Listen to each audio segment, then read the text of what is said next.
Movie की शुरुआत में हम प्रोफेसर हाइटर को देखते हैं, जो अपनी कार में बैठे हुए एक तस्वीर देख रहे होते हैं। इस तस्वीर में 3 कुत्ते दिखाए गए थे, जो आपस में जुड़े हुए थे।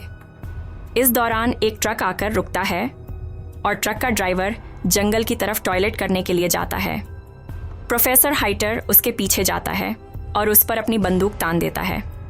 फिर सीन बदलता है और हम 2 लड़कियों को देखते हैं, जिनमें से एक का नाम जेनी और दूसरी का नाम लिंसी होता है। दोनों जर्मनी घूमने के लिए आई होती हैं। वे एक पार्टी में जाने की तैयारी कर रही थीं, इसीलिए लिंसी फ़ोन पर उस जगह का लोकेशन ढूंढ रही थी, क्योंकि वे दोनों जर्मनी में नई थीं और वहाँ की जगहों के बारे में ज़्यादा जानकारी नहीं थी। वे दोनों एक कार रेंट पर लेती हैं और रात को पार्टी के लिए निकल पड़ती हैं। ड्राइव करते हुए वे जंगल के बीच से गुजरती हैं और काफ़ी दूर जाने के बाद रास्ता भटक जाती हैं। अचानक उनकी कार का टायर पंचर हो जाता है।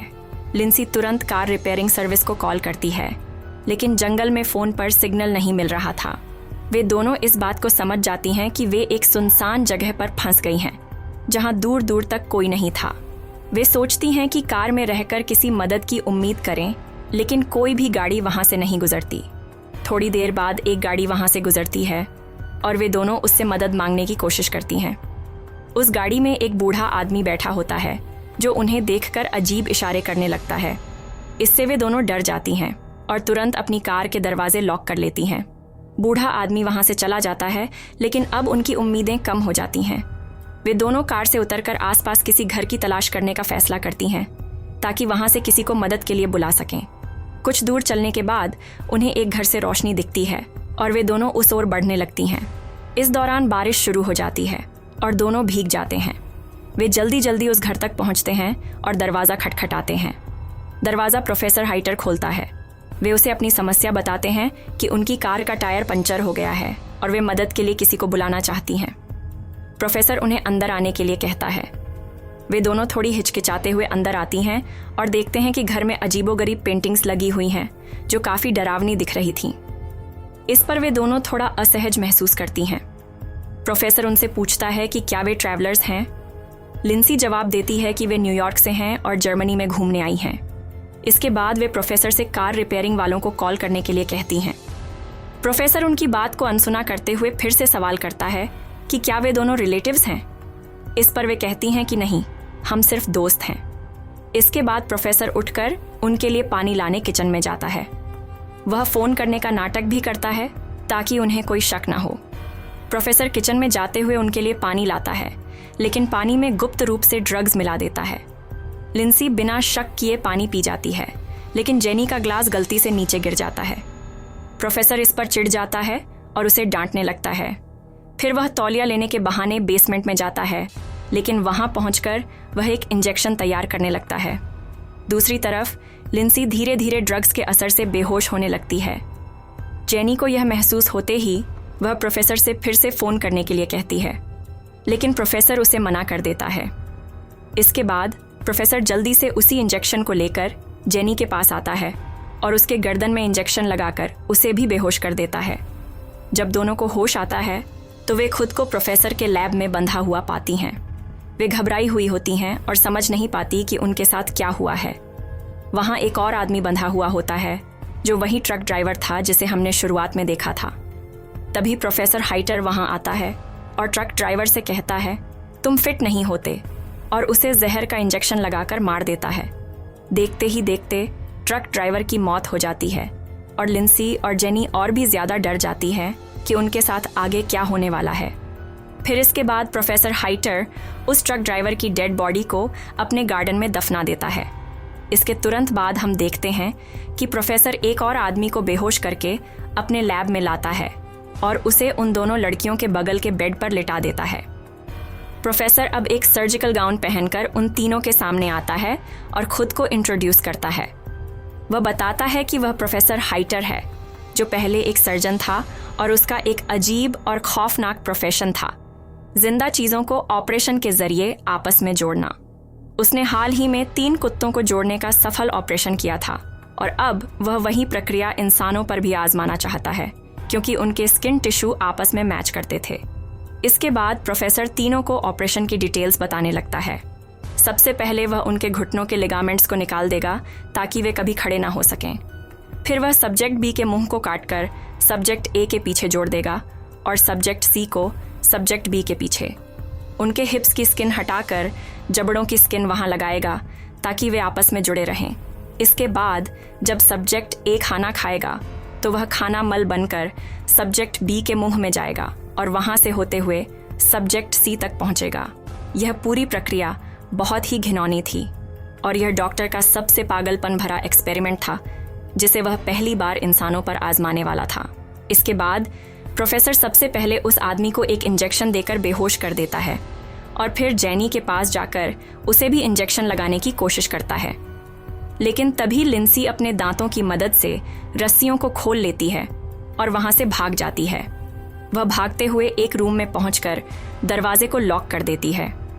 प्रोफेसर उस रूम की खिड़की तोड़कर अंदर आने की कोशिश करता है, लेकिन लिंसी वहां से भी भाग निकलती है। वह दौड़ते हुए एक पुल पर पहुंचती है, लेकिन वहीं गिर जाती है। प्रोफेसर फिर वहां पहुंच जाता है और पुल को ब्लॉक कर देता है ताकि लिंसी भाग ना सके। तभी अचानक लाइट चली जाती है और इसका फायदा उठाकर लिंसी फिर से भागने लगती है। लिंसी किसी तरह डॉक्टर के लैब तक वापस पहुंचती है और बेहोश जेनी को बचाने की कोशिश करती है। वह जेनी को घसीटते हुए बाहर ले जाती है, लेकिन तभी प्रोफेसर पीछे से आता है और लिंसी को भी इंजेक्शन देकर बेहोश कर देता है। प्रोफेसर दोनों को फिर से लैब में वापस लाकर ऑपरेशन शुरू कर देता है। वह सफलतापूर्वक अपने ऑपरेशन को पूरा कर लेता है और तीनों को आपस में जोड़ देता है। कुछ दिन बाद हम देखते हैं कि डॉक्टर का ह्यूमन सेंटीपीड ठीक से नहीं चल पा रहा था। इसके बावजूद वह ज़बरदस्ती उन तीनों को खड़ा करने की कोशिश करता है। अब सबसे आगे वह आदमी था, बीच में लिंसी और सबसे पीछे जेनी। वे सभी बहुत दर्द में थे, लेकिन प्रोफेसर उन्हें खड़ा कर उनके फ़ोटो लेने लगता है। फिर वह उन्हें आईने में उनका प्रतिबिंब दिखाता है और वे खुद को इस स्थिति में देखकर रोने लगते हैं। डॉक्टर उन्हें पिंजरे में बंद कर देता है और जानवरों की तरह व्यवहार करने लगता है। वह उन्हें जानवरों की तरह खाना भी देता है। एक दिन जब वह उन्हें बाहर ग्राउंड पर लेकर जाता है तो उस आदमी को टॉयलेट करने की ज़रूरत महसूस होती है। उसका मल लिंसी के मुंह में चला जाता है और लिंसी को मजबूरी में उसे निगलना पड़ता है। यह दृश्य बहुत ही घिनौना था। कुछ समय बाद डॉक्टर चेकअप करता है और पाता है कि वह आदमी तो ठीक है, लेकिन लिंसी को गंभीर संक्रमण हो गया था क्योंकि उसका शरीर उस मल को पचाने में सक्षम नहीं था। साथ ही जेनी, जिसने कुछ नहीं खाया था, कमज़ोर होती जा रही थी और ऐसा लग रहा था कि वह जल्द ही मर जाएगी। तभी डॉक्टर जेनी की जगह बदलने का सोच ही रहा था कि दरवाजे पर अचानक कोई दस्तक होती है।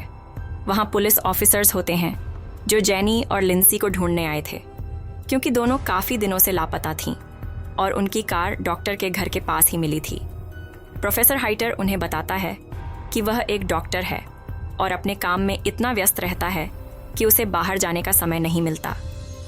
उसने उन लड़कियों के बारे में भी कोई जानकारी होने से इनकार किया। डॉक्टर पुलिस वालों के लिए पानी लेने किचन में जाता है और छिपकर पानी में ड्रग्स मिला देता है ताकि उन्हें बेहोश कर सके। जब वह पानी पुलिस वालों को देता है तो एक पुलिस वाला कहता है कि किसी ने आपके घर से उन गायब लड़कियों की आवाज़ें सुनी हैं। यह सुनकर प्रोफेसर गुस्से में चिल्लाने लगता है और उन्हें जोर देकर पानी पीने के लिए कहता है, लेकिन पुलिस वाले उसका पानी फेंक देते हैं। डॉक्टर फिर से तौलिए का बहाना बनाकर बेसमेंट में जाता है और वहां से वही बेहोशी वाला इंजेक्शन लेकर आता है ताकि वह पुलिस वालों को बेहोश कर सके। लेकिन इस बार उसकी योजना नाकाम हो जाती है और वह पुलिस वालों के सामने फंस जाता है। वह सफाई में कहता है कि आप लोग बिना वारंट के किसी पर आरोप नहीं लगा सकते, इसलिए पुलिस वाले वारंट लेने के लिए चले जाते हैं। जैसे ही पुलिस वाले वहां से जाते हैं, प्रोफेसर तुरंत अपने लैब में पहुंचता है, लेकिन उसे उसका ह्यूमन सेंटीपीड बेसुध हालत में नजर आता है। तभी वह आदमी जो सबसे आगे था अचानक चाकू से प्रोफेसर पर हमला कर देता है। प्रोफेसर नीचे गिरकर बेहोश हो जाता है। तीनों बंधक किसी तरह सीढ़ियों से ऊपर चढ़ने की कोशिश करते हैं और ऊपर आ जाते हैं, लेकिन तभी प्रोफेसर होश में आकर उनका पीछा करने लगता है। वह आदमी खिड़की का शीशा तोड़ने की कोशिश करता है, लेकिन डॉक्टर वहीं पहुंच जाता है। आदमी टूटे हुए कांच से अपना गला काट लेता है और उसकी वहीं मौत हो जाती है। इसी बीच पुलिस वाले फिर से वहां पहुंचते हैं, लेकिन उन्हें कोई नजर नहीं आता। वे घर के अंदर जाते हैं और तलाशी लेने लगते हैं। एक पुलिस वाला नीचे लैब में उन तीनों को बेहोशी की हालत में पाता है। तभी गोली चलने की आवाज़ सुनकर दूसरा पुलिस वाला अपने साथी को ढूंढने के लिए दौड़ता है और देखता है कि उसका साथी मर चुका है। तभी प्रोफेसर डॉक्टर उसकी बंदूक छीनकर उसे भी गोली मार देता है, लेकिन पुलिस वाला मरने से पहले प्रोफेसर को भी गोली मार देता है। इस तरह दोनों की मौत हो जाती है और डॉक्टर के बनाए हुए ह्यूमन सेंटीपीड का भी अंत हो जाता है। इसके साथ ही यह फिल्म खत्म हो जाती है।